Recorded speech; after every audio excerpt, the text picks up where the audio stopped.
Hey guys, welcome back to our channel. Friends, ఈరోజు ఈ వీడియోలో నేను మీకు మనం సోషల్ మీడియాని యూజ్ చేసుకొని డబ్బులు ఎలా సంపాదించవచ్చు అనేది ఈ వీడియోలో నేను మీకు చెప్తాను. సో మరి వీడియోని పూర్తిగా చూడండి. అండ్ అలాగే ఇప్పటివరకు మన ఛానల్కి సబ్స్క్రైబ్ చేసుకోకపోతే మన ఛానల్కి సబ్స్క్రైబ్ చేయండి. వ్యూస్ ఎన్ని ఉన్నాయో మన లైక్స్ అండ్ డిస్లైక్స్ ప్లేస్ చేస్తే అన్ని ఉండాలి. సో ఇదే మన టార్గెట్. సో చూసిన ప్రతి ఒక్కరూ లైక్ చేయండి. ఒకవేళ డిస్లైక్ చేస్తే కామెంట్ సెక్షన్లోకి వెళ్ళేసి రీజన్ ఏంటో తెలియజేయండి. సో మరి లేట్ చేయకుండా టాపిక్లోకి వెళ్ళిపోదాం. ఫ్రెండ్స్, సోషల్ మీడియా అంటే మీ అందరికీ తెలిసే ఉంటుంది. సో దీని గురించి మీకు స్పెషల్గా ఇంట్రడక్షన్ అవసరం లేదు అనుకుంటున్నాను. Like Facebook, Instagram, TikTok, Pinterest, ఇలా ఏదైనా కూడా మనకి సోషల్ మీడియా కిందే వస్తుంది. సో దీంట్లో కనుక మనకి ఎక్కువ ఫాలోవర్స్ లేదా సబ్స్క్రైబర్స్ ఉంటే మనం ఈజీగా డబ్బులు అనేటివి సంపాదించుకోవచ్చు. సో దీనికి గాను మీకు చేయవలసింది ఏమీ లేదు. మీకు సంబంధించిన ఇన్స్టాగ్రామ్ పేజ్ కావచ్చు, ఫేస్బుక్ పేజ్ కావచ్చు, లేదా ఏదైనా ఒక సోషల్ మీడియాలో మీకు ఫాలోవర్స్ని పెంచుకోవడమే మీరు చేయవలసిన మొదటి పని. వన్స్ మీకు కనుక ఫాలోవర్స్ వచ్చినట్టయితే మీరే దాని నుంచి ఆటోమేటిక్గా డబ్బులు అనేటివి సంపాదించుకోవచ్చు. అది ఎలా అంటారా? ఇప్పుడు ఫర్ ఎగ్జాంపుల్ మీకు ఇన్స్టాగ్రామ్ పేజ్లో ఒక 50,000 మంది ఫాలోవర్స్ ఉన్నారు అనుకుంటే మీకు ఆటోమేటిక్గా ఎవరైతే ఈ అడ్వర్టైజర్స్ ఉన్నారో వాళ్ళు మీకు మెసేజ్లు పెడుతూ ఉంటారు.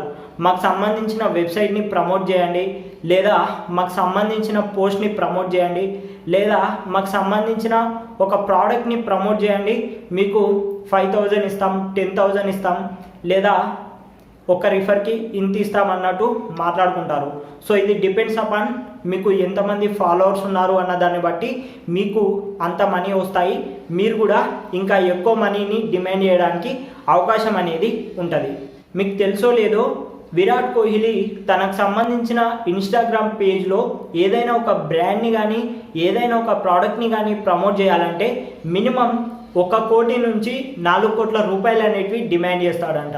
అలాగే మీరు కూడా మీకు సంబంధించిన ఇన్స్టాగ్రామ్లో ఫాలోవర్స్ని కనుక పెంచుకుంటే కోహ్లీ అంత లెవెల్లో కాకపోయినా కోహ్లీలో 0.1% లేదా 1% డబ్బులు వచ్చినా మనకి సరిపోతుంది. సో ఇలా మీరు ఏదైనా ఒక సోషల్ మీడియా ప్లాట్ఫామ్లో సబ్స్క్రైబర్స్ని లేదా ఫాలోవర్స్ని పెంచుకుంటే మీకు ఆటోమేటిక్గా డబ్బులు వస్తాయి.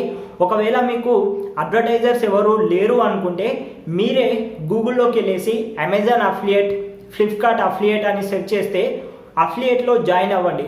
అఫిలియేట్లో జాయిన్ అయిన తర్వాత మీకు ఏదైనా ఒక ప్రోడక్ట్కి ఒక పర్టికులర్ లింక్ ఇస్తారు.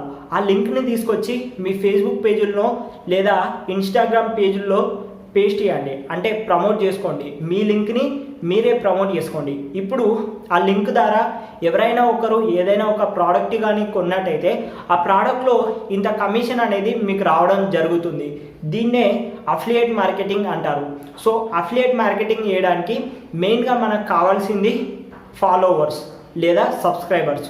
సో మీకు కనుక ఇన్స్టాగ్రామ్లో, ఫేస్బుక్లో, యూట్యూబ్లో, టిక్టాక్లో ఎక్కడ ఫాలోవర్స్ ఉన్నా మీరైతే ఈజీగా మనీ సంపాదించుకోవచ్చు.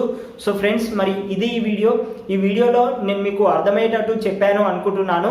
అలాగే లేట్ చేయకుండా ఏదైనా ఒక పేజ్ని కానీ లేదా ఏదైనా ఒక సోషల్ మీడియాలో మీకున్న టాలెంట్తో ఏదైనా ఒక పేజ్ని స్టార్ట్ చేసేసి దానికి ఫాలోవర్స్ని గెయిన్ చేయడానికి ట్రై చేయండి. సో ఫ్రెండ్స్, ఇది ఈ వీడియో నచ్చితే లైక్ చేయండి. ఇలాంటి మరిన్ని వీడియోస్ కోసం మన ఛానల్కి సబ్స్క్రైబ్ చేసుకోండి. మరో కొత్త వీడియోతో మళ్ళీ మేము ముందుంటాను.